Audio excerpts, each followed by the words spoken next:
Warning, the following program is extremely janky. Viewer discretion is advised. And I actually played that mission. It's so flat and boring and awful. It's like somebody's Make-A-Wish to be in the game. They're not a voice actor. They just got it. So this guy went, the 75-year-old guy. I wish he would show me the actual tweet thread here so I could read more of it. Oh, that's why, because you want me to sign into X. Yeah, go yourself, Elon Musk. I mean, if I were him, I'd want to just curl up into a ball and die right about now. I don't think this was intentional on his part. I think it was just a big up. But he should definitely resign his speakership. Anthony Rhoda L. Big L Anthony Big Rhoda. L Anthony Rhoda. Big W Fuminori Suchiko. Yeah. Oh, yeah, that's right. Yeah, it's just recalling. It's just remembering. God, I hate that company so much. Sam Altman can go get I mean, that is literally another one of our rules. Remember the human, right? Jokes are jokes, but, you know, people are people, right? So Except Sam Altman. Yeah, and Jordan Peterson, apparently. You got something? You got a little bit of sweet for all this sour, or what? Like fighting game where all the DC heroes just beat the shit out of each other. You could be like Batman fighting Superman or whatever. Oh my God, we got to mention the fucking stupid ass Club Shido looking fucking Neanderthal. Oh, Isn't that insane? Right? I sent you a comparison. Did you see that? I took the screenshot of the Neanderthal. Yeah, you did. Yeah. It's like uncanny. It's night and day. They even part their hair in the same place. She's a time traveler. Yeah. Yeah, frozen and you know what? Somehow unfrozen. she's still more retrograde than probably that woman from the fucking Ice Age disease. Or... Yeah. Her views are somehow more backward. Yeah. So how you been, brother? Good. I've been good. I started. I got back onto Cyberpunk 2077. You ever play that game? I have not. It got a patch recently. But they called it a 2.0 patch. But think like Overwatch 2.0, where it's like it's still the same game. Yeah. It's just, you know. They're just trying to get around Unity's fucking janky ass. You know what? Actually, they have their own engine that they use, and I'm now that I did more research into engines and stuff with all that Unity shit that was going on. I'm more like, I want to say, understanding of companies that use their own engines, because originally before I was like, holy, like, why would you spend all this money and make your own engine? It's ridiculous. Like companies like CD Projekt Red. What the hell's CD Projekt Red? That's the company that does Cyberpunk and okay. The Witcher. The Halo team's got their own engine. Bethesda's got the Creation engine. Like Which just works, of course. Yeah, TM. I used to be like, why would you spend all this fucking money, and why don't you just use Unreal? Like, why don't you just use a third-party engine? But it's the luxury of control is now becoming much more obvious to me. Like, after having done research into like deals that companies have to make with these engines, like the fact that, you know, Unreal and Unity and so on get like a revenue cut of like everything. It's like, okay, well, that revenue cut could amount to the amount of money you spent to fucking build an engine, upgrade your engine, right? Depending on how many games you release on that engine. Like if it's over the course of, you know, 5 years and it's like $10 million for a AAA company that they end up pouring into these third parties for using their engines, like, yeah, maybe you could have spent 10 mil on your own engine. So I'm becoming more understanding. Which you could be then licensing to smaller firms and getting your own cuts out of, right? Yeah. Some true rent-seeking behavior. So anyway, so you've been playing Cyberpunk. Yes, Cyberpunk, yeah. So they put out a patch, and they said, you know, it's best if you just start a new playthrough. Like if you had a playthrough and you're far along in the game, or you beat the game and you're just doing open world stuff, it's changed enough that if you want to experience all the changes, you should make a new playthrough. So I said, all right, fuck it, you know, I'll make a new playthrough, whatever. And it's annoying because like a lot of people on social media were like, the game's fixed now. Like they actually, you know what? Actually, I have to give them a little bit of credit because one of the ads they put out. So they have a new DLC coming out for Cyberpunk 2077. It's called Phantom Liberty. And in the original game, in the base game, the big name that they had was Keanu Reeves. Yes. Yeah. So Keanu Reeves plays, oh my God, Johnny Silverhand in the game. So in the DLC that's coming up, they got Idris Elba. Oh. Yeah. So the commercial is Idris Elba in the commercial. He's walking around in live action. And he's doing this little monologue or whatever. And he's talking about the analogy of Night City, which is where the game takes place in. The analogy he's explaining is it's like a card game and it's rigged against you and the deck is stacked and blah, blah, blah, blah. And he gets to the end of his monologue and he's like, and just remember, the game is fixed. And it's like the double entendre of like fixed as in rigged, but like we fixed the game, lol. Yeah. Which is like, okay, that's kind of funny. Like, and the moment that he says it, it transitions from a live action hymn to a digital hymn. And it looks pretty good. Like it looks pretty solid. So I have to give him credit for that because that was pretty funny. But the game's not fucking fixed. You're gonna pay for Idris Elba. You're not gonna make him ugly, right? Like, yeah. You're gonna put, which would be difficult to do. Like, Yeah. Let's be clear about it's this. like when we play UFC and like, you know, Conor McGregor's face looks like photoreal, and then Johnny Fuckboy from Kansas, who's fighting 2 divisions lower, just looks like a sim. Got his Tomb Raider fucking look going. Yeah. So obviously, yeah, they put effort in, but I mean, the game's not fucking fixed, bro. Like, You saw those fake ass memes of like, I think it was who's the fucking big player? He was on the Cleveland for a long time. It's like the best fucking basketball player. LeBron James. The memes of the LeBron James. I don't think they were real, but they just had him looking like one of those like from 2K where he just looks all janked out. Yeah. I know the one you're talking about. It's funny. Actually, speaking of back onto Cyberpunk though, I know you have a lot to say about it. But I don't know if you heard about this recent news that came out that Elon Musk, like, kind of like, what's the term? He injected himself into the fucking game by force, and he showed up with like a flintlock fucking pistol. Yeah, that's right. You know what? And I actually played that mission and didn't realize that it was Elon Musk. Well, doesn't they just make it some guy that's like in the bathroom who goes, he says something and you just tell him to fuck off and then he just like withdraws? It's so flat and boring and awful. Like, I'm normally really good with, this is going to come off to some people as just generic Elon hate, but I don't give a fuck. Yeah, The guy, he's a billionaire. He's the richest man on the planet. He doesn't need handouts, okay? I'll fucking roast him if I want to roast him. But like, it came off as just like the flattest, like, okay, this person, it's like somebody's Make-A-Wish to be in the game. Like, they're not a voice actor. They just got it, you know? Like, they just happen to like be afforded the chance to do this thing. It's like there was, you know, the children's author, not children's author, like preteen author John Green. He's like, John and Hank Green are the 2 guys, the Vlog Brothers on YouTube. Anyway, so I saw a short from him recently where he wrote a book and it became a movie. The Fault in Our Stars was what it was called. Okay, that sounds familiar. Yeah, and they said that he could be in the movie. He could have like a one-liner, like cameo type thing.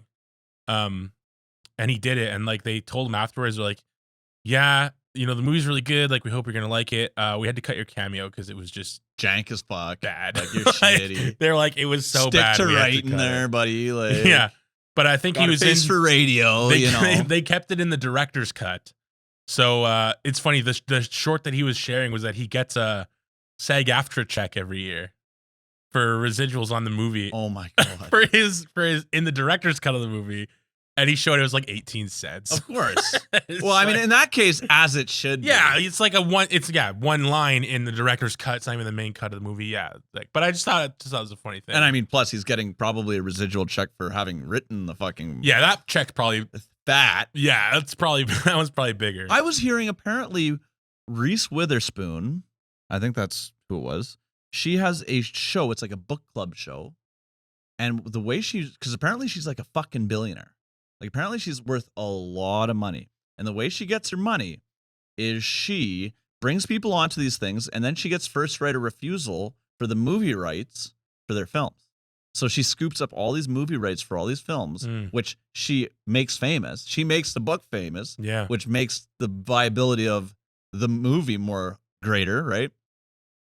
So yeah, it was an interesting story. Yeah. I mean, I read that shit on Twitter. I don't know if that's real, but I was Citation like, needed. yeah, Nice and citation early. Yeah. Yeah, the Elon Musk thing in Cyberpunk reminds me of there's this greater trend in gaming over the last, I want to say, 10 years. I don't think it's true with Idris Elba, and I don't think it is particularly true with Keanu Reeves, but there's this trend of gaming publishers getting really big Hollywood names for voice roles in video games, and even physical cameo roles and stuff like that, like where they do the actual acting.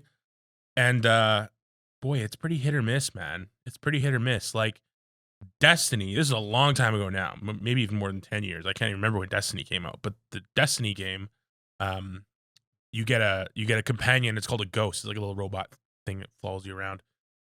And originally this was, I mean, you can imagine this was, 8 to 10 years ago, maybe 7 years ago. I don't know, but it was like, what was like the most popular show on television back then? It was Game of Thrones. So they got Peter Dinklage to do the voice of the ghost. And I don't know, like maybe I shouldn't be blaming him entirely. Maybe he got bad direction. Maybe it was more than just his performance, but it was so abysmally bad. What game was this again? Destiny. Oh, Destiny. This is in Destiny. Okay. Yeah. Like, so it was just so awful that like it was almost immersion breaking how boring his voice was. Like he was just like, we can't go over there. It's dangerous. Like that wizard came from the moon. Like, holy fuck, man. Like what? It was bad. It was really bad. And you could deep fake a better fucking voice actor. Yeah. So the funny thing is they recast and they got Nolan North, who's like the most prolific video game actor in the last 20 years. Easy. And he recorded it. And of course he destroyed it, knocked it out of the park. The character of the ghost that he played was just like really like believable, energetic, and yet still robotic character that it was like, okay, there you go. Like this is, this isn't just Game of Thrones man like doing the voice. This is an actual voice actor who's trained to do it. But there's been this trend of like getting really big Hollywood names who just aren't skilled voice actors or they aren't experienced with the medium to like come in and do video game roles. And it's just like, I don't like Keanu Reeves, I think was good enough in the Cyberpunk main game. Like it's Keanu Reeves. Like if you've seen John Wick, it's that guy. That's who he's playing. And he plays it well enough. It's whatever. It was good. He's kind of like William Shatner. He's got the one way of doing things. Yeah, or like what's the guy? You ever see Zombieland? Michael Cera? No, the stoner guy. The older guy, yeah. Woody Harrelson. Woody Harrelson, yeah. He plays Woody Harrelson in every fucking movie. Yeah, Woody Harrelson. Right? Yeah, he plays himself. Like, yeah. So it was like, what if you like that? Sure. Yeah, he's good enough. And what I've seen of Idris Elba, it's Idris Elba. Like the man's a prolific actor, right? So yeah, Woody Harrelson actually shot a movie relatively recently in our hometown here. And you can see actually in it, I think it was like about it's like some sort of comedy where he like is like the coach of like a team with disabilities or some shit. And it's like shot like Tech Voc. You can see that it's like the Tech Voc gym and shit. Yeah. Oh, wow. And I was like, kind of like, oh, that's pretty cool. And then over the course of the couple months, he just came out with bad take after bad fucking take that just soured me hardcore to him. And I mean, the one thing is like, okay, you know what? Like, I'm not, like I'm obviously like pro science and pro believing in reality, but like I'm not super, like if somebody's anti-vax, I can kind of like look past them, like whatever, right? Fuck. But then he started talking about like somebody was talking about, I don't know if like it was like about the war in Ukraine. And then he's like, oh, I'm against all imperialist wars. I don't think that and he was like basically like making like he was like saying, oh, America does just as bad things. And it's like, buddy, like, you don't know what the fuck you're talking about. Like, someone needs to punch you in the fucking head. Like, that shit, I was like, okay, now I just don't like you. Like, you can't make an equivalency. I'm not, you know what? It's a little early in the show to already be going right directly into the fucking Ukraine conflict, but that's the shit. If you want to press my fucking buttons, say something fucking stupid about the conflict. Well, you know what? It's like that video I sent you of Jordan B. Peterson, where he's like, so, but has anyone really sat down and talked to Putin? Like, at least Donald Trump sat in a room with him and talked to him. It's like, okay, like, this is like, I think I said this is peak, to a hammer, every problem's a nail. Yeah, Dunning-Kruger. You know what? I almost want to call it the Dunning-Kruger Peterson effect. This is not the first time he's been like way out of his element. Like, I think the aphorism you used there, the to a hammer, every problem is a nail, is very much like he's trying to solve global political issues and global conflicts through pop psychology. Yeah. Right. Which I don't doubt that he's incredibly knowledgeable on pop psychology. Like maybe not, like Yeah, I don't no, doubt I mean, that he's- yeah, like young men who are fucking virgin should pull their shoulders back. You should clean your room. Yeah, Like, that is like, good advice. yeah. Like, But that's not what's going on with Putin. Putin doesn't just need to clean his room. Like, I don't think that's his problem. Like, well, and he doesn't need to just go pet a cat and like the war will end. Like, well, and the implicit thing where it's like, oh yeah, like Donald Trump would have done a better job. I guess he's implicitly saying that like Biden caused this conflict or Zelensky wasn't coming to the table, which in and of itself isn't true. That's the basis on which Zelensky was elected, was to come to the table. But the big thing is it ignores the reality and the source of the conflict. Like a lot of people imagine, we can imagine what Russia and what Vladimir Putin and the Russian ruling classes interests are kind of on the same way we see ourselves, and it must be about like I don't even know what he's trying to say, what he imagines what that conversation would look like, but it completely ignores the fact that this is part of a pattern of escalation that's been going on for 20 years. Okay, and it's like, well, at least Donald Trump, buddy, he had already annexed Crimea before Donald Trump was even elected president. What are you fucking talking about, buddy? This conflict has been a slow roll since the collapse of the Soviet Union. you know what it's like? Like, so the Dunning-Kruger thing, for anybody who isn't familiar, the Dunning-Kruger effect is basically the idea is that the less you know about there's like a curve. It's not an exact curve, but it's like, it's a pattern of, you knowing very little about a subject and having very high confidence. And then as you learn more about the subject, your confidence actually drops relative to how much you know, more than it did before. So it's like when you first start learning about something, you really think you're all that and you think you know your shit. And then as you spend more time and you learn about it more, you realize I didn't have any fucking idea what I was talking about back then. Jesus Christ. Like that's what programming has been for me my entire career. Is like, the first couple of years when I started to teach myself to code and do stuff for fun, it's like, oh yeah, programming is cool. It's like a superpower. This is awesome. Like all this cool shit I can do. And then as time passed, it was like you see these things where they're parallel to problems you faced before, and you kind of remember your past self being like really, really wrong about something.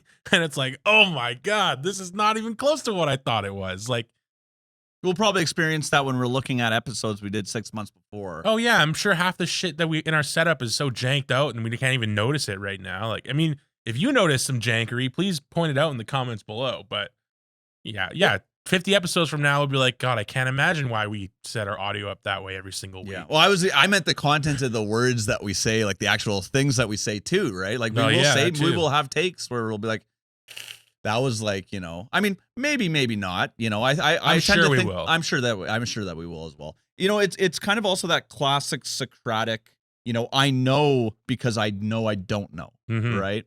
And that's also part of, our code of conduct. Right. Mhm. Yeah, it's rule number 1. Yeah. Rule number 1. Epistemic humility. Exactly. And so I think that it can be useful. I think that, and I hope I'm successful enough that I have to grapple with the problem of people coming to me and having a higher opinion of my opinion than they ought to. Mm-hmm. But that seems to go to people's heads regularly, right? And like they imagine, well, I have an answer for this, and people think that I know this. That's kind of what happened to Elon Musk, right? Too many sycophants.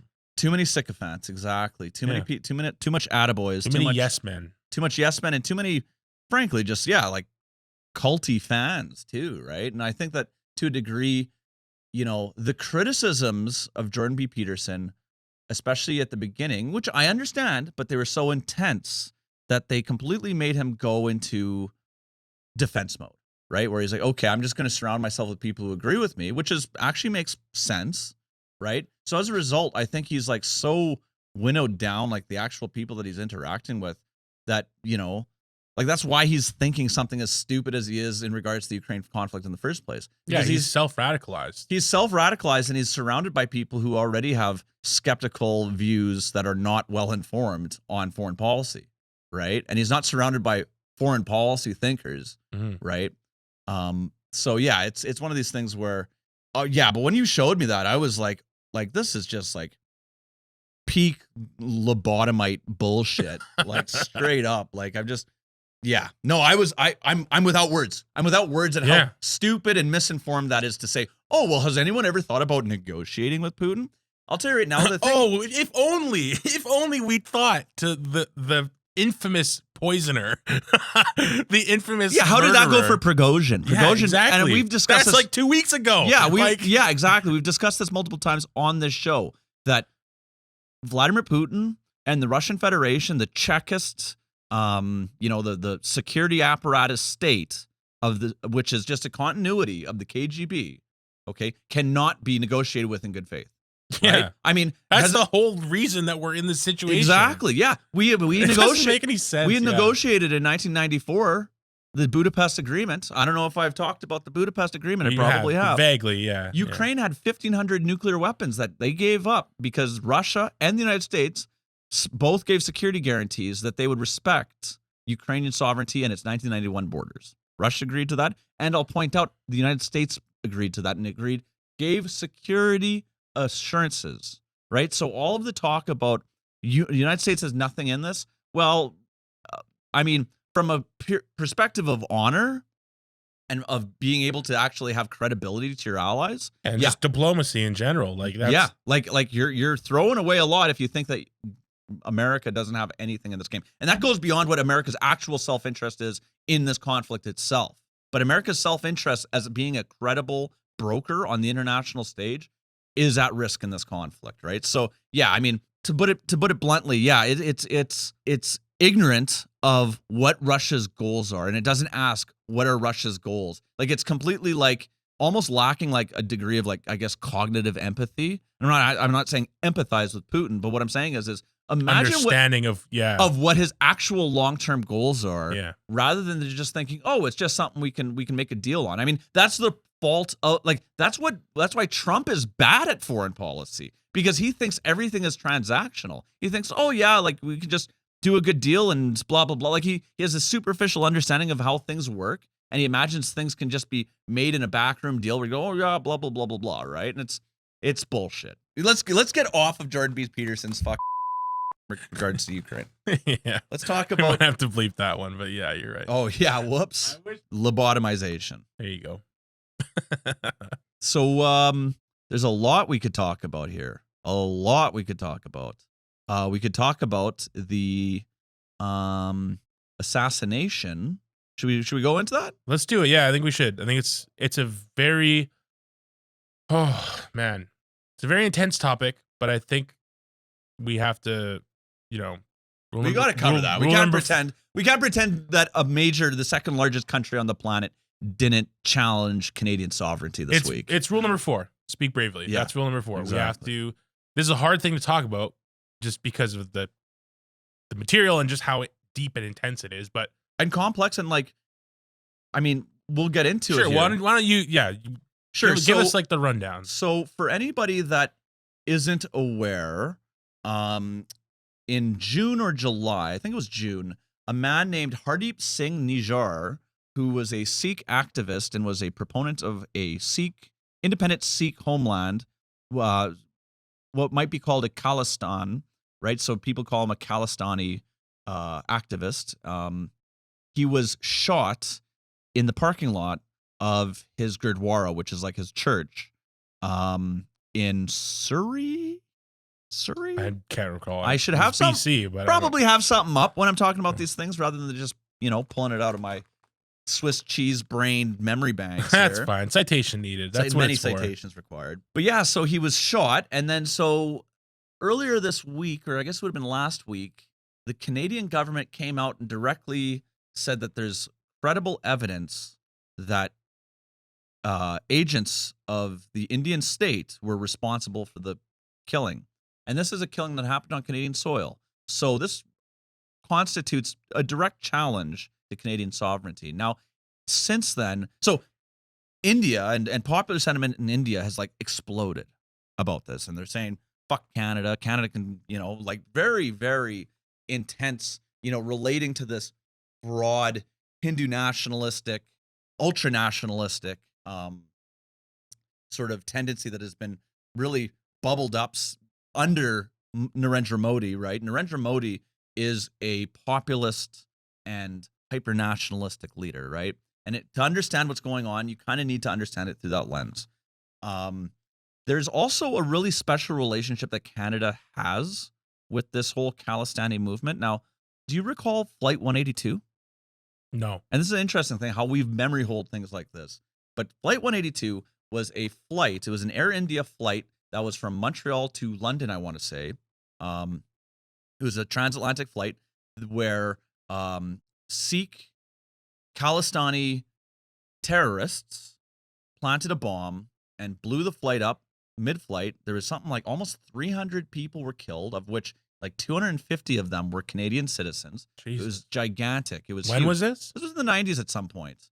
And yeah, like we've totally like, you'd think that you would know about that, right? You'd think that that would still be in the Canadian consciousness. But, you know, I would imagine it'll come as a, you know, especially for people our age, we were just kids. Yeah. Right. So, but yeah, so Canada also has what I believe the biggest Sikh diaspora on the planet, right? There's almost 1 million Sikhs in Canada. I think that's how you pronounce it, by the way. It's not Sikh, it's Sikh. Okay. So I'm trying to get better at that. But so anyways, so we have this murder that happens in BC, and the Canadian government comes out, and earlier in the week, Canada had withdrawn from trade talks with India, which had come to a surprise. And actually, the Saskatchewan government started criticizing the federal government, being like, why are you withdrawing from these trade talks? You're fucking us, right? Because I guess Saskatchewan exports a lot of products to India. And we have India is we have an important relationship for us, right? So we're having to balance a lot of things. But the simple fact that, you know, and I think there's a lot of people, for a lot of reasons, who have what I would call sort of a Trudeau derangement syndrome, who instantly come out and say, Trudeau's just fucking things up for us again, blah, blah, blah, blah, blah, right? But it's one of these things where, you know, I really do think that I'm kind of disappointed that guys like Poilievre aren't getting behind the Prime Minister and saying, hey, listen, people should not challenge the sovereignty of Canada's national integrity is at stake when we're talking about. It seems like a no-brainer. Like it seems like it should be not apolitical, bipartisan. That's where I'm looking for. Well, it should be apolitical on a domestic basis. Exactly. Yeah. The politics should be on the international level. Yeah. And anybody who is, you know, has the interests of Canada in mind should be basically on side with this. The other thing is it's pretty clear that we've got good intelligence on this. Like, so we're part of a thing called Five Eyes, which is United States, Canada, Great Britain, Australia, and New Zealand. So we all share intelligence. Like we almost act like our intelligence agencies are extensions of theirs, right? And there's very little, daylight between these intelligence agencies. So we've been working. One more time, it's Canada, the U.S., Australia, New Zealand. What's the fifth one? Great Britain. Great Britain. Okay. So it's like the English-speaking world, basically. Yeah. You know, I think the United States has come out and said, yeah, you know, we are working with Canada on this. And Anthony Blinken came out and said India should begin talking with Canada. But Who's that guy? He's the Secretary of State. That's what they call the United States. He's like their foreign minister Okay, of the United States. Basically, this is really at a very inopportune time for our allies and even for us, because India is actually somebody that we're trying to cultivate closer relations with, because they serve as a really important counter to China. And even though they're also, you know, pushing towards a form of authoritarianism, which should worry and bother us, they are the world's largest democracy and they are a democratic state.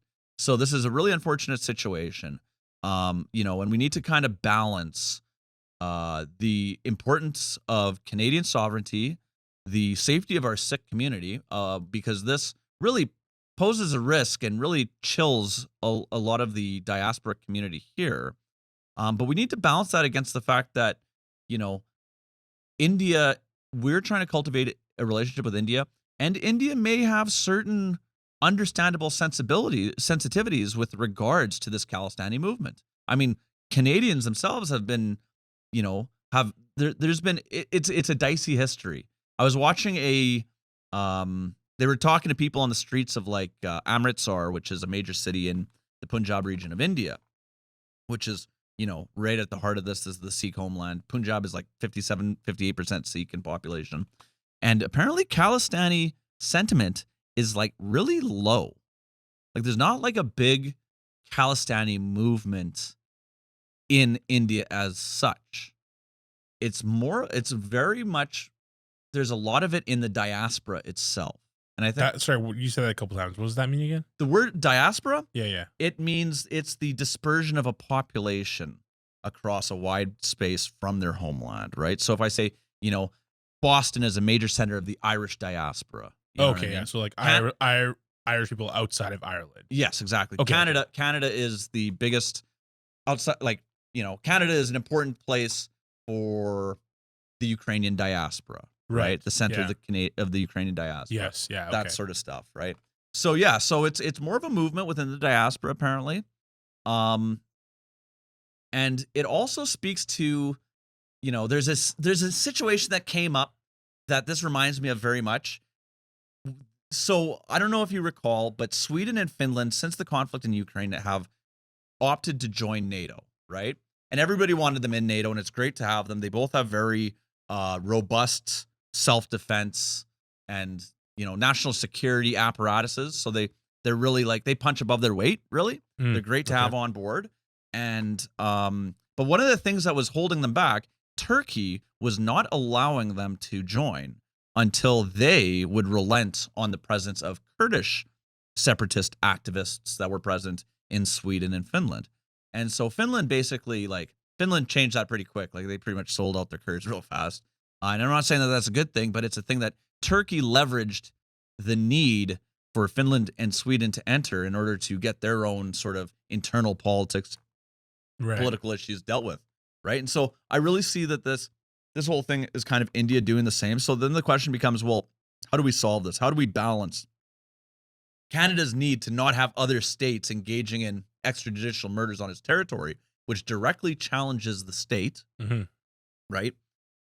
We balance this against the fact that we want to work with India. We've got a good relationship with India. We've got hundreds of thousands of Indian people, soon to be over 1 million Indian people in Canada and growing and good.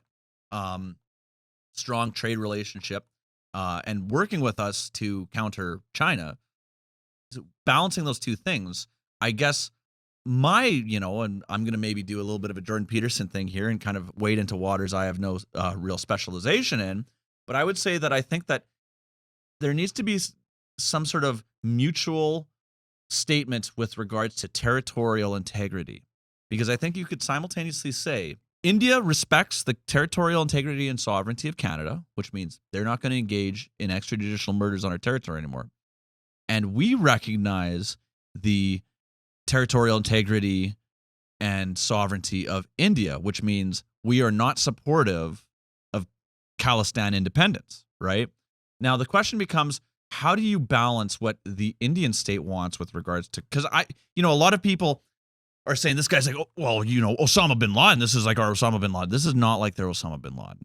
They're really overplaying. It's a pretty bold statement. It is a very bold statement. It's a nonsensical statement, okay? But India has become really, really hard about this situation. My hope is the intelligence that comes out puts a bit of egg on their face and maybe they chill the fuck out a little bit. Because it's pretty clear that Indian diplomats in Canada were conspiring to do this. I think that's what's going to come out. It's going to be like, okay, listen, here's this NSA intercept of the fucking Indian consul general in fucking, Ottawa talking to, the fucking hit squad. Like, this is another situation. I don't want to spend too much time talking about this, but another situation this reminds me of, going back to Turkey, but in this case, a situation where Turkey was kind of in Canada's position, was the murder of Jamal Khashoggi.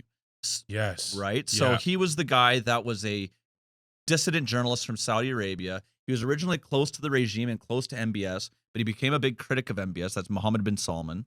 So he's the crown prince of Saudi Arabia.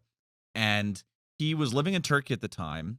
He was a prominent journalist, even in the English language. He was actually a columnist with the Washington Post. And he was trying to get married to a Turkish woman. So they went, and I guess the Saudi Arabian said, oh, come to the consul and we'll give you the documents. And so he went to the embassy and they tortured him and they cut him into pieces. And they literally, it was like a horrific murder. And so the Turkish government was like, holy fuck, you can't be playing these games. Like, for a number of reasons, they were sympathetic to Khashoggi. And plus, it just does directly challenge the sovereignty of a state when another state believes they can engage in extrajudicial murders on your territory. Yeah. That means your state no longer has a monopoly on violence in its own territory, right? So this is a big no-no. This is not something any state should do to any other state. The worst parts of myself almost go, you know what? I almost wish there were people that like we had on a hit list to go and fucking do up in India, do a real heat bag and say, well, how you like us now, right? Don't fucking pull those games. Because it's really a real big challenge to us as Canada. And that's why other party leaders, while remaining critical maybe of how Trudeau handled it, need to stand firm on this and say, India cannot get away with this. Because nobody can get away with this. No, exactly. Nobody should get away with it. No, exactly. Yeah. And that being said, that doesn't mean we don't sit down at a table and say, hey, listen, fuck, we'll crack down on Khalistani fucking activism in India or something. And you know, a lot of people in India are saying, well, Trudeau's just trying to play to the Sikh vote, right? Which, you know, does come into play. You know, and we need to balance all these things, especially we're a country with freedom of speech. So is India, right? We need to kind of have an idea. We need to have, you know, if you want to engage in counterterrorism and work with us on counterterrorism, let's do that. But was this guy really fucking Osama bin Laden? Like, you know, it's wild. It's wild. I could go on about it, but let's not.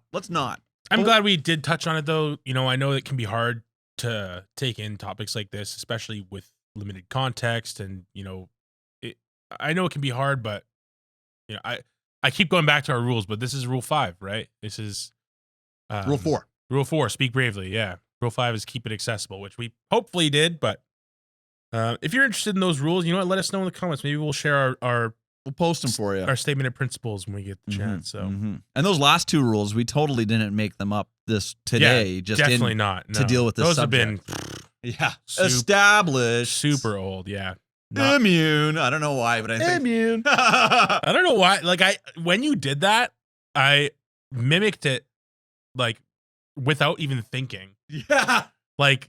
It was natural. Yeah, I was just like, all right, well, this is just a thing now. Immune. That's funny, too, because that was an extrajudicial murder. I mean, that was funny. Extrajudicial murders on foreign territory. No, it's not. Let's walk that one back. And now, a word from one of our many sponsors. Do your reusable bags fill up too fast? Don't want to pay up to $1 per bag for more?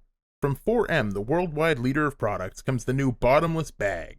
You'll never have to worry about this miracle bag overflowing because it literally doesn't have a bottom. It cannot be filled. Made from the most non-biodegradable material, so it will never break. It is ultra reliable and almost completely useless. 4M. 'Cause Rubbermaid can suck on our bag. So what are we on to next year, buddy? So I got something. We here at Citation Needed, we like to shit on AI. Not to say that there's no use case for it, but you know, it's widely overblown. Yeah, Sam Altman can go get fucked. But anyway, he is getting fucked because George R.R. Martin is suing OpenAI, citing AI-generated Game of Thrones, basically copyright violations. So he's teaming up with other prominent authors to sue OpenAI basically because you can prompt. Wasn't it like Stephen King and shit like that? You know what? I think it's. Let's see who else is on here. Yeah, so a lot of these names I don't recognize. I don't know. Maybe you do recognize them, but George R.R. Martin, Mary Bly, Michael Connolly, Sylvia Day, Jonathan Franzen, John Grisham. Oh, John Grisham. I know who that is. Yeah, Grisham. Yeah. Ellen Hildebrand, Christina Baker Klein, tons of authors on here, are issuing a class action complaint against OpenAI, basically saying that you can prompt the AI and just get shit generated that is like very clearly based on, these authors' well-known copyrighted content. And that's like their proof that the product has absorbed their, material without their consent. Yeah. Like that's it. And OpenAI is a product being sold. make no mistake, you can buy access to ChatGPT 4. And so because of that, that's where their class action complaint lies, basically, is the fact that, listen, you're selling this product. I can prove that you used my product to make your product. Like, not just You would not used be able to make these derivative works. Yeah, had you not absorbed my body of work without my consent. So it's really interesting to see the Well, but don't you know that ChatGPT is just learning from its experience? Oh yeah, that's right. Yeah, it's just recalling. It's just remembering. Fucking God, I fucking hate that company so much. You know what? It's such a conflicting state of mind for me, because I really, You're a techno optimist. I'm a techno optimist. I'm a technology enjoyer.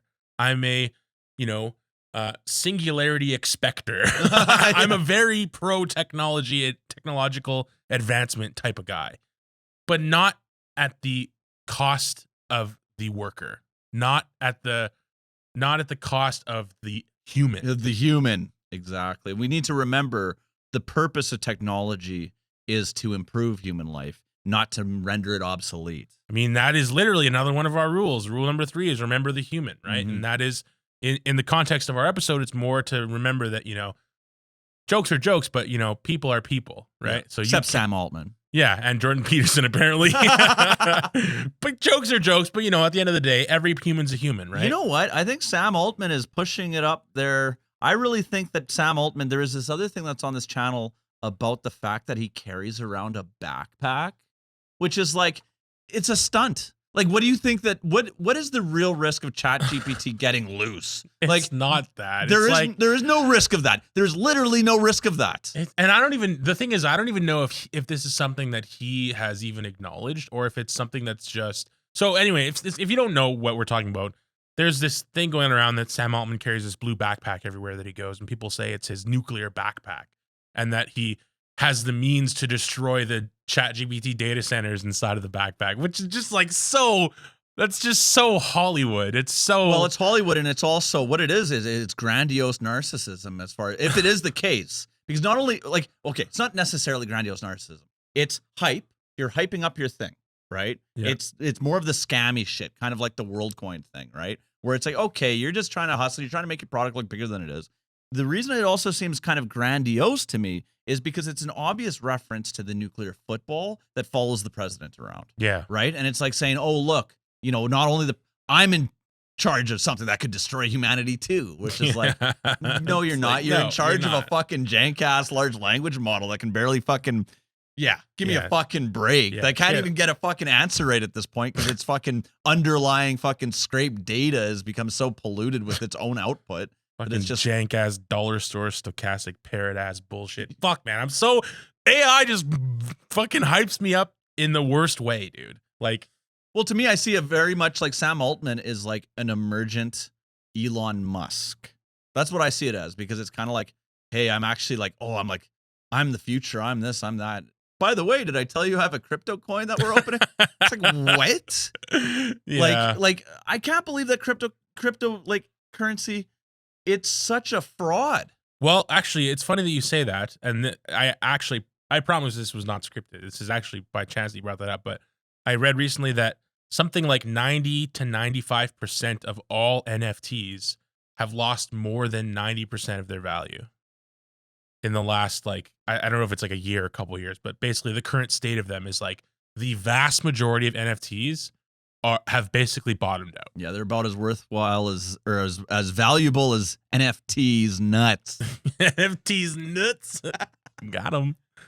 Anybody that sold it, like was Sky blue, water wet. Like, what who are was we it? talking about Somebody, here? like a famous person was being sued for NFTs that they sold that they were, because they're basically I mean, you're gonna have to be more specific than that. They're unregulated securities, right? So security, for anybody who doesn't know, refers to any like financial instrument that is traded and regulated. So that could be stocks, bonds, primarily stocks and bonds, Mhm. and other derivative products. And so that's what NFTs functionally are, is that they are sold as, oh, this is a store of value. it's good that it's been demonstrated to not be a store of value. But Yeah. really, that just speaks to what cryptocurrency is. Like cryptocurrency, it's valuable for money laundering and for engaging in illegal activities. Like no one should doubt that. Yeah, it is useful as like a means of exchange on that basis, which is more reason that it shouldn't exist. But people imagine, oh, well, when fiat currencies start to destabilize, like that's the whole use case is that fiat currencies aren't stable. And I hate to break it to you, but if fiat currencies destabilize, the situation in society will be such that there's not gonna be data centers to fucking operate the online space. Like you're gonna trust all of a sudden a virtual coin more than $1. No, the things that are gonna be valuable will be like the guns and bullets in your neighbor's hands. But even to inject some technological know-how into that, even for something like a cryptocurrency, which is decentralized, so there isn't a data center, you're still operating under the assumption that the vast majority of people have access to the internet. Have access to the internet to even be on the blockchain, and then you and to be able to process well, transactions. Why would a thing that only exists in a virtual space that itself cannot be guaranteed because we're engaged in a protracted social collapse, why would that have any value? Like the idea that somehow this would retain value in a situation in which fiat currencies are rapidly depreciating, in certain circumstances that makes sense, like Argentina or like a country where, yeah, their particular fiat currency is collapsing. Okay, I could see it as a store of value then, because relative to that, sure.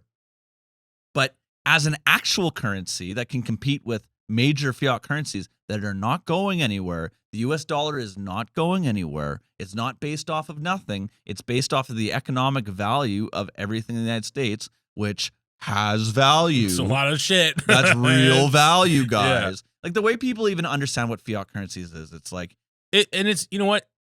Crypto too is another one of these tech topics where it fucks me up because, again, I'm a techno optimist. I'm very pro tech.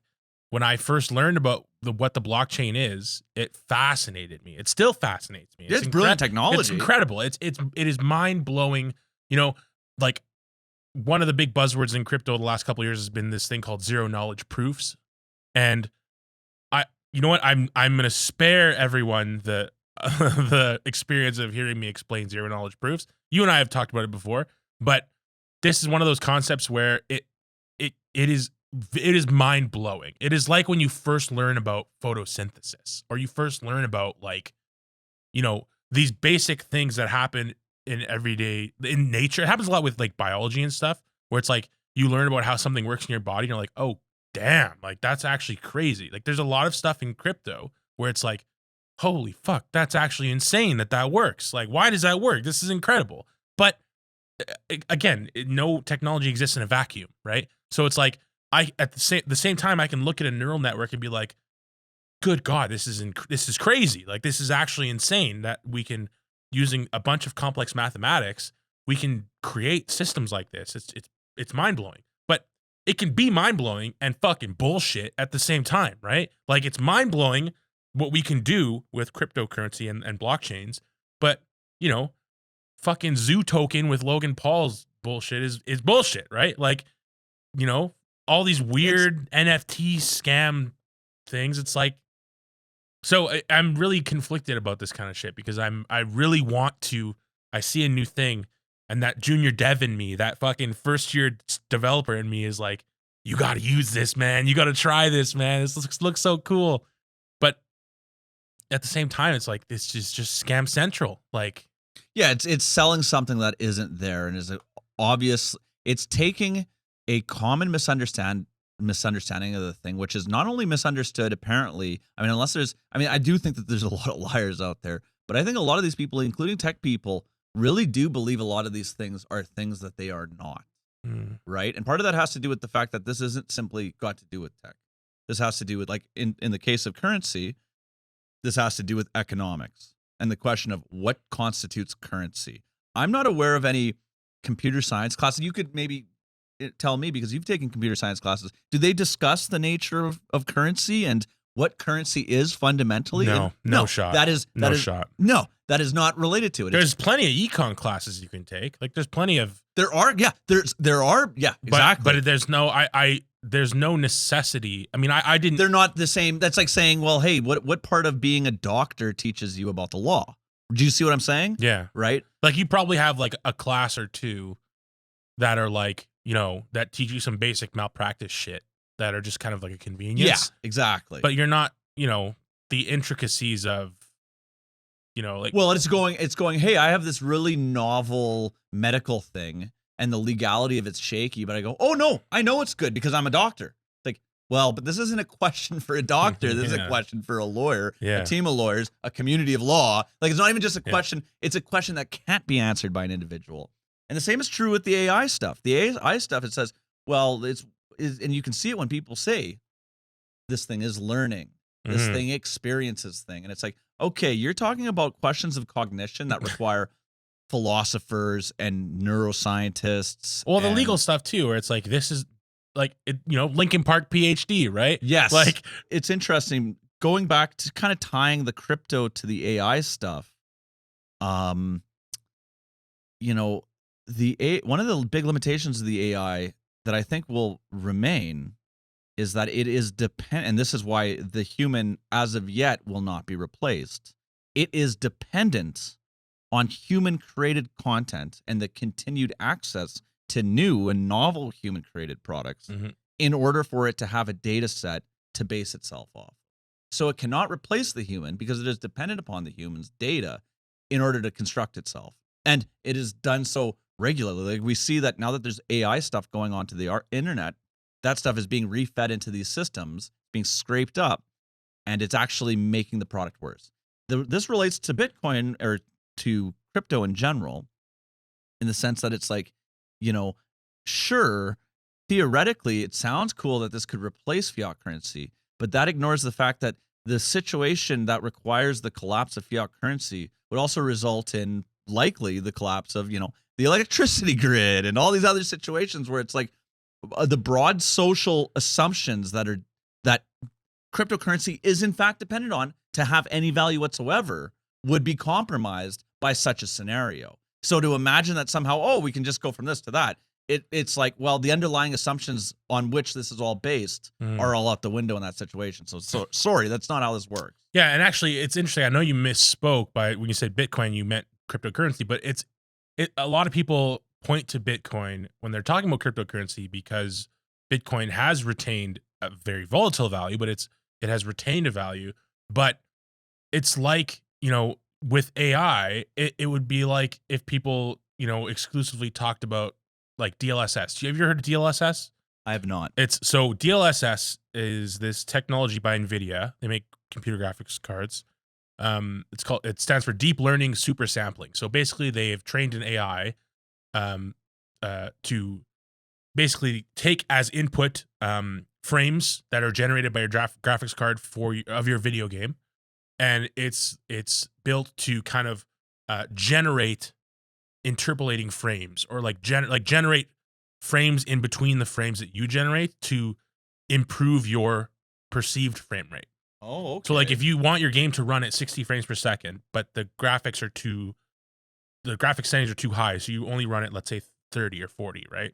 You can potentially use DLSS to have basically AI generated frames, or AI generated, like, so that your perceived frame rate is 60, your actual calculated frames is 40, and then you have 20 like interpolate, like generated frames, AI generated frames.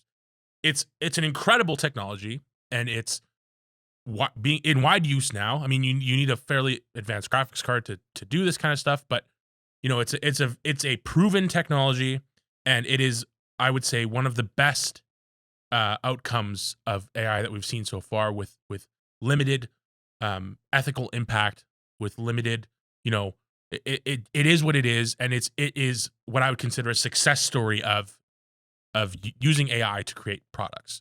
And people point to Bitcoin in that sense, where they're like, well, see, Bitcoin is still worth money now after 10, 15, 20, whatever years, right? But that's not indicative of the broad, you know, industry of cryptocurrency. Just like DLSS is not indicative of the broad industry of AI generated of AI products that are built with machine learning or built with AI. So I know you misspoke like that, but it's interesting to me that like, because people intentionally do that, where they're like, well, look at Bitcoin, look at Ethereum, right? But these are like the two biggest hitters in this industry of like, 99% scams. Well, and I would say, 100% scams. No, 100% scams. The fundamental question of what it is doesn't make any fucking sense. Economists go, this isn't a real thing. And finance guys say it's a real thing because they make a boatload of money on it, right? It's another object to speculate on. But like anything else in the marketplace, its value is determined by the market's like the market saying it has a value. But unlike other things in the world, it doesn't actually there isn't like anything that it actually connects to, right? Like oil's futures are based on our perception of what the price of oil will be tomorrow based on current conditions, geopolitical conditions today, right? What is the Bitcoin value based on? What we think people will value Bitcoin on tomorrow. It's just literally, it's just a continued shell game, right? There's no one can actually point to, other than, like I said, for money laundering purposes. If you're trying to, send money to Al Qaeda, Bitcoin works great. Like, again, only insofar as anyone values Bitcoin, at which point it crashes in value and it's no longer even useful to Al Qaeda at that point. But as of right now, it does have value to Al Qaeda. So good job, tech guys. You've added value to Al Qaeda, right? Like, that's the way I see it. Because no one has made an actual real use case for it. It's not a currency. It isn't a currency. It is a speculated asset. It's value. No one is trading on it. If your whole thing is well, it's going to increase in value over time, which is Bitcoin's whole thing, right? It'll persistently increase in value because there's only 21 million Bitcoins that can ever be made. Well, then no one will ever use it as a currency, because why would you ever exchange it for a good or service now, unless you were desperate? You would just hold on to it forever. And if it's a thing that people just hold on to it forever, well, then what is the basis of its value? Yeah. Right? You see that it's kind of this catch-22. It's complete fucking horseshit. And I mean, that doesn't mean like you shouldn't, like, people make money on it.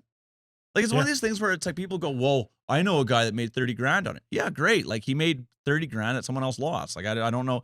That doesn't actually prove it has any value in the world, except as an object of speculation. So until someone shows me like, oh, here's Bitcoin's actual use case. Well, and you need to measure it on multiple, you can't just measure it on homie made 30 grand.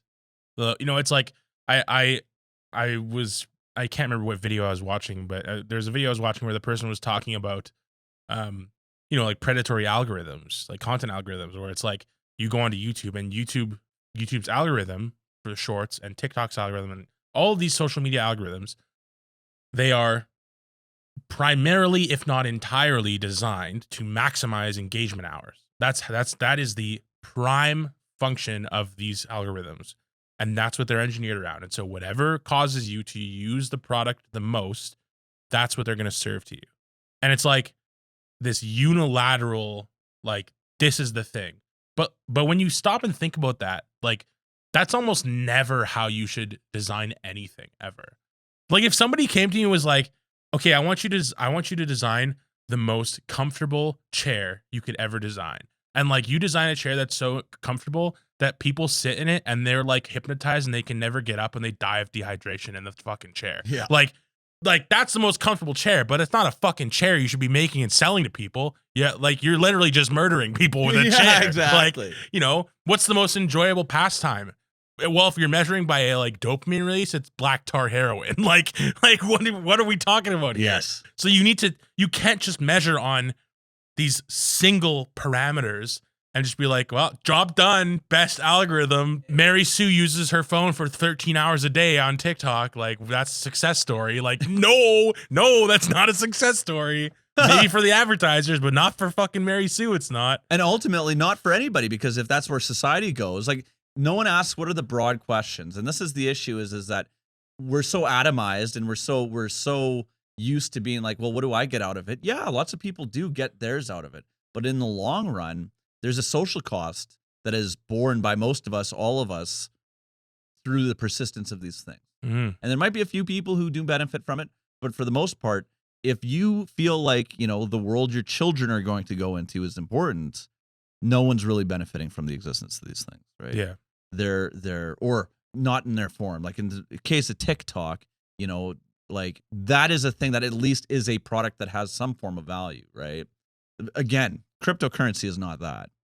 I'm heated, man. I feel like physically, I feel warmed up by like the You should. the anger in me. It's what makes it hard for me is like I said before, where it's like, you know, I want to see the newest, latest shit. Like I want to see the newest thing, because how do we improve people's lives? Like there's two ways that we improve people's lives. We agree on things, and we invent things. We agree on new rules, or we invent new tools. Those are the two ways that people's lives get better. That's basically it. Pretty much everything falls into one of those two categories. And we're having a real tough time agreeing on things these days. So, we're dependent upon technological progress to give us any hope of fucking solving things. I mean, I wouldn't be that doomeristic about the political situation, but I think that's a fair point. Yeah. And I think that it's important to actually make that connection, because I think the problems that we're seeing, whether it be, Jordan Peterson saying, well, why don't we just negotiate with Putin? And people going, well, fucking Jake Paul made a bunch of fucking, I don't even, is that his name? Jake Paul made a bunch Logan of money Paul on was the guy, NFTs, blah, blah, blah. So NFTs must be a thing. It's like, all right, we've had situations like this in the past. And this is the big thing. I was talking about our mutual friend gotten really into learning about history. And, the answers can often be found in the past, right? We have had speculative investments in the past. We have had snake oil salesmen in the past, right? And the problem is that people are so misinformed and malinformed about the world and how things relate to other things that they go, oh, like this is just, why don't we just negotiate with Putin? Has anyone ever thought about sitting down and talking with them? It's like we can look, if you actually spend the time to look at what's going on with Putin and with his regime in Ukraine, and you actually look at, the arguments that were made by Adolf Hitler in the lead up to World War II about, oh, well, Sudetenland. Well, if you know what? Because guess what? Everything that they're talking about doing with regards to like all the fucking surrender goofballs, not what normal people or good people are talking about, but people don't know what the fuck they're talking about or are just fucking agents of the Russians are saying. It's like, well, why don't we just, Ukraine should negotiate and maybe like there'd be a land transfer. Now, not only is that already problematical because we know that they're engaging in acts of genocide on territory that they control, we also know from historical precedent that that doesn't work. There literally was a land or a border agreement. Like there literally well, not just was. that, but my point, actually, I'm going back further. I'm saying that in the lead up to World War II, there is a region of Czechoslovakia called the Sudetenland, which is kind of like all around Bohemia on the very outskirts. And so there was a bunch of what became known as the Sudeten Germans were living there. So Adolf Hitler and the Nazis said, well, and they were like basically doing the same things where they're saying German speakers are being oppressed by the Czechs and all this stuff, right? And so the Neville Chamberlain and the French guy, I don't remember his name, but Neville Chamberlain is the famous appeaser. This is called appeasement, right? They basically engaged in a thing called the Munich Agreement, where they gave the Sudetenland to the Czechs. I mean, to the Germans, I should say. Yeah. And ultimately, the Germans, so the Sudetenland was also the geographic, it's a mountain range. The Sudeten Mountains are the barrier between the Czech Republic and Germany that was strategically necessary to stave off an invasion of Czechoslovakia proper. It was also the heart of much of their arms industry. So, 18 months later, 2 years later, Germans are coming in with Czech guns to murder the Czechs down the valley, right? Like, it doesn't just stop there. It doesn't go, oh, okay, like that's, Putin has described what he wants. Putin doesn't want 4 oblasts in Ukraine. He wants the Russian Empire. He wants Latvia, Lithuania, Estonia, Poland, all of these places to be under his control. And if we just say, oh, okay, well, you know what? He threatened us nuclear blackmail. We were talking about this last time. We just go along with that. It'll just continue and it'll get worse. Mm-hmm. And we will trade peace today for even worse, more destructive conflict tomorrow. It will not end like that. We know this, okay? And anybody that tells you otherwise needs to read a fucking book. Yeah, I mean, it's unironically, it is those who do not study history are doomed to repeat it. Yeah, exactly. So, a couple of things that I just want to touch on before we maybe talk about something a little lighter to end the thing. So, there's some stuff going on in Serbia. And my friend Gunther Falinger was brought up by the Serbian president, who's a goof. Duke Nukem guy. Yeah, Duke Nukem from last episode. Yeah. He was name dropped by the president of Serbia. Because I guess he said that NATO needs to threaten to fucking bomb Belgrade if they fuck around, which is pretty fucking, a little bit spicy talk coming from. But I mean, he didn't say bomb Belgrade. He said threaten to bomb Belgrade. To be fair to Gunther, It's a little semantic, but okay. That's but I fair. mean, the thing That's fair. is these states, like, He's also a decidedly bombless individual. Yeah, Like, he's not going to produce bombs out of somewhere. Like, exactly. But it is still pretty spicy talk. But so the Serbians, there was an attack on Kosovar police officers. I think 3 of them were killed. And then there was a standoff at a monastery. And they were obviously, and there was a bunch of weapons that had obviously been transported there by Serbian intelligence to be used to create problems in Kosovo. So the Serbs are trying to start a war in Kosovo. So figured I'd bring that up. That's about the extent to which I'll touch on that. Another thing that happened that I want to touch on, in occupied Crimea, the Ukrainians launched an attack on the Russian Black Sea Fleet's headquarters. In that attack, it appears that the admiral in charge of the Black Sea Fleet was killed. A number of other major, there's basically a massive amount of very senior officers were there. Having some sort of big meeting that obviously Ukrainian intelligence found out about. And Kirill Budanov, who's the fucking biggest G on the planet right now, the way they did it, I'm just going to briefly about it. We'll link a video of it below or something, because it's a really crazy video watching the fucking cruise missiles coming in. I guess what they did is they shot some Neptune missiles. The Ukrainians shot some Neptune missiles knowing it would get shot down.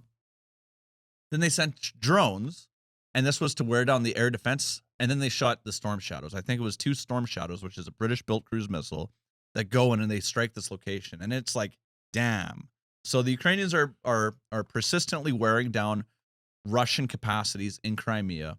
And so anybody tells you anything about they're not moving fast enough, they're not doing anything in the counteroffensive, isn't really paying attention to the fact that this is a multi-domain fight. And the Ukrainians know what they're fucking doing.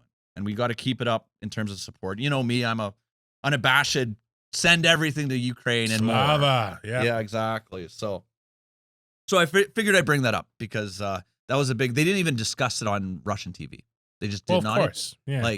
Some of these things they will touch on, but this is a gigantic, people do not realize just how on the precipice Russia is. That's why Russia's talking about having a truce, because then it gives them time to re-entrench and reinvade.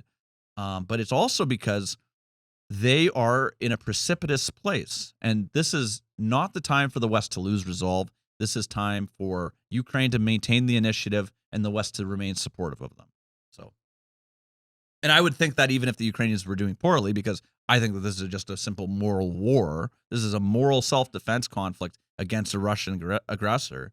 Yep. But, as of right now, we're in the position where the criminal regime in Moscow, which is a threat to global security, is a threat to their own people, and keeps millions of people basically held as basically modern day serfs under its control. They need to be pushed back on. So anyways, that's enough on that, but Slava Ukraina. Slava. So I had something that was kind of a little lighter. That would be opportune at this moment, I would say. Yeah. Any lifetime subway people getting some free Subway for life? Well, you know changing what? their names? This is not lighter, but we didn't, and we probably won't touch this because we don't got much time left here. But the thing that happened in Parliament this week. You know what? I actually don't know. I saw some headlines and some threads and stuff that were speaking as if I should already know what happened. So I actually don't know what happened. So we don't have to get into it, but if you want to give me the teaser. Yeah. So basically, the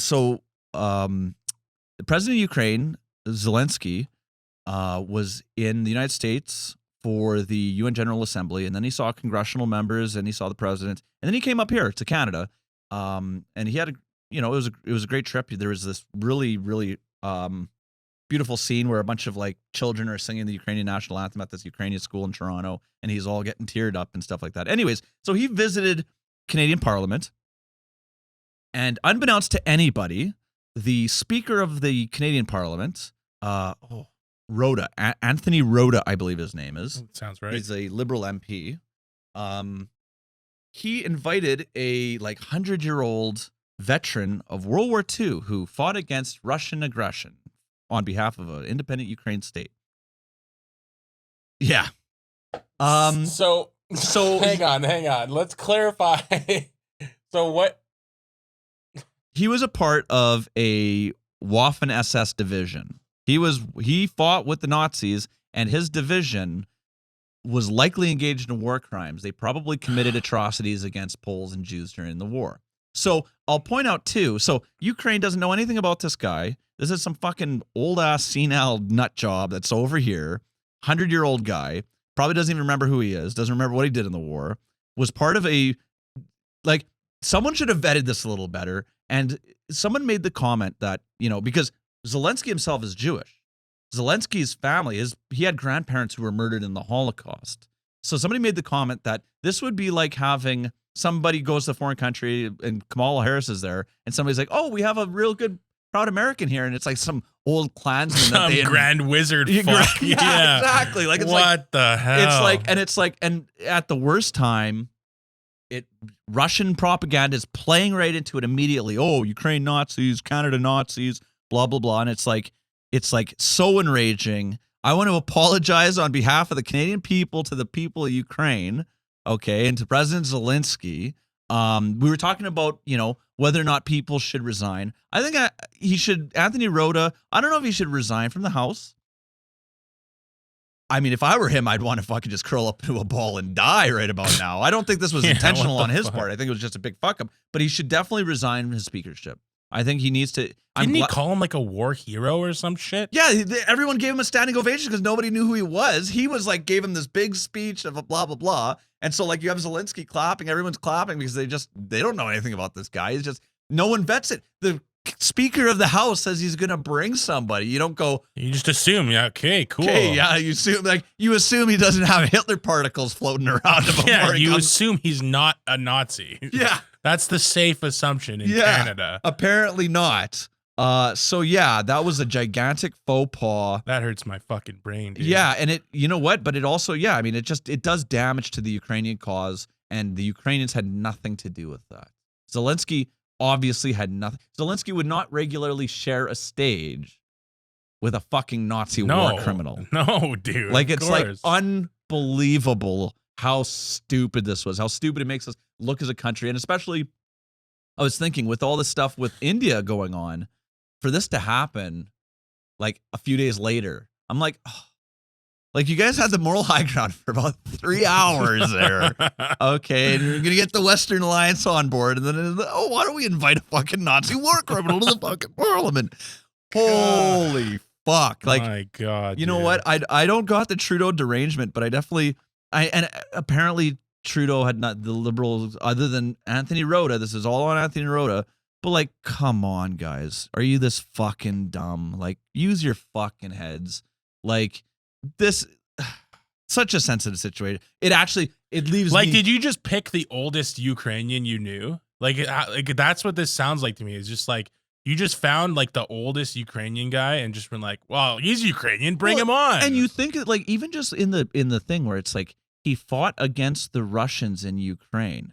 Okay, Anthony Rota, have you ever read a history book? Yeah. Russia's pretty bad right now. Well, no, but what I'm saying is, but like, do you remember firstly, I mean, the Soviet Union was an instrument of Russian imperialism, sure, but it was the Soviet Union. And who was fighting the Soviet Union in the East in World War II? Who, Anthony Rota? Who? Oh, God. Like, I'm pretty certain, you know, his leader had a little tiny mustache, you know? Like, we know who. Like, use your fucking head. Like, oh, my God. Unimaginably stupid. And, you know, this does speak to the fact that there are issues which I think are a gigantic distraction, but especially in the post-war period, like once Ukraine is successful, the thing is this shouldn't be getting in our way. The issues in Ukrainian society and the need to come to terms with, you know, the past, those are all important. But what's important right now is to stop the Russian aggression. Okay, it's fucking, like, at the same time, there's this person that I follow on Twitter. She lives in Odessa. She's a Ukrainian Jew, and she's like, all of this is going on, and they're calling us fucking Nazis. And at the same time, like, we're celebrating, like, we're celebrating isn't the right word. It's a fast day, but we're it's Yom Kippur. It's our holy day. We have Russian bombs falling on the heads of Jewish people in Ukraine, and meanwhile, the world thinks we're fucking Nazis. It's like unimaginable. Like, oh my God. yeah, brain breaking bullshit. This is more Ukraine stuff, but it's feel good stuff. We could talk about this unless you have something else you want to find. Do you have anything in mind? You got something? You got a little bit of sweet for all this sour, or what? I mean, I fucking hope so, dude. My positive thing was OpenAI getting sued. That was my cheery. Yeah, well, I topic, fucked that all up. But this is from a guy named Andrew Mercado, who is in Ukraine. And it's about this guy. I'll just read the tweet. I'll throw it up. Let's hear it. Today, I had the honor and privilege of meeting and interviewing Fuminori Tsuchiko, a 75-year-old Japanese man from Tokyo that came to Ukraine at the beginning of the full-scale war. He has dedicated his life to the people of Ukraine, specifically Kharkiv, operating a free cafe to residents called Fumi Cafe. So this guy went, the 75-year-old guy. I wish he would show me the actual tweet thread here so I could read more of it. Oh, that's why, because you want me to fucking sign into X. Yeah, go fuck yourself, Elon Musk. Go fuck yourself. Sorry, supposed to stay on the sweet side of things. Supposed to be okay. Point is, the little old Japanese man goes to fucking Ukraine to go feed people during a war. Like, come on, that's just some heartwarming stuff. I wish I could read the rest of the fucking story here for you. Well, you know what, Mr. Tsuchiko W. Yes, big W. Old W. For Big you. old W. Yes, exactly. Very wholesome. So we'll make sure to post something. Anthony Rhoda L. Big L Anthony Big Rhoda. L Anthony Rhoda. Big W. Fuminori Tsuchiko. Yeah. So yeah. So there you go. Well, I think that's probably as good a place as any to call it. Thank you so much for sticking around with us. If you have any questions, critiques, or citations that we desperately needed, please leave them in the comments below. Let us know anything that's on your mind, and we will see you in the next one. Welcome to the fucking podcast.